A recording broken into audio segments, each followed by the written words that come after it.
ধন্যবাদ মাননীয় বিরোধী দলীয় নেতা এবং মাননীয় স্বরাষ্ট্রমন্ত্রী দুজনকে ধন্যবাদ। মাননীয় বিরোধী দলীয় নেতা, এখানে পার্টিনেন্ট বিষয় হচ্ছে আলোচনা। তো আমি দেখলাম মাননীয় স্বরাষ্ট্রমন্ত্রীও আলোচনা করতে চান, আপনার প্রস্তাবেও আলোচনা, বাট কোশ্চেন হচ্ছে হয়েদার সংসদ মুলতবি করে হবে নাকি না করে হবে।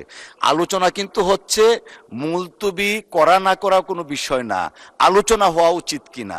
আর আপনি যেটা বলেছেন যে কোনো জাতীয় ইস্যুতে treasury bench and opposition should work shoulder two shoulder, এটা এখানে পেয়েছি আমরা।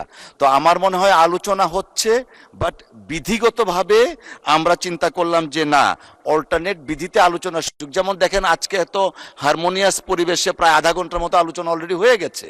সো এই আলোচনাটাই কন্টিনিউ আমরা করতে পারি।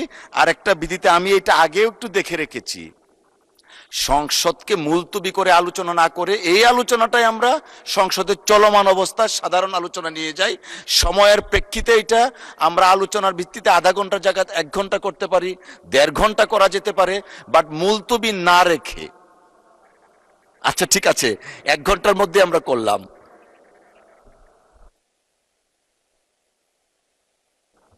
জি মাননীয় বিরোধী দলীয় নেতা। ফুল ফুটুক, জি আপনার বুলিতে চন্দন ফুল ফুটুক।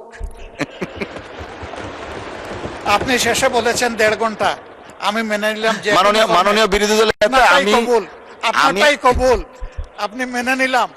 মেনে নিয়ে আমরা ইনশাল্লাহ কালকে নোটিশ দিব, আপনি আমাদেরকে সুযোগ করে দিবেন। তবে সংসদ নেতার প্রেজেন্সে আমরা এই আলোচনাটা করতে চাই। ধন্যবাদ আপনাকে।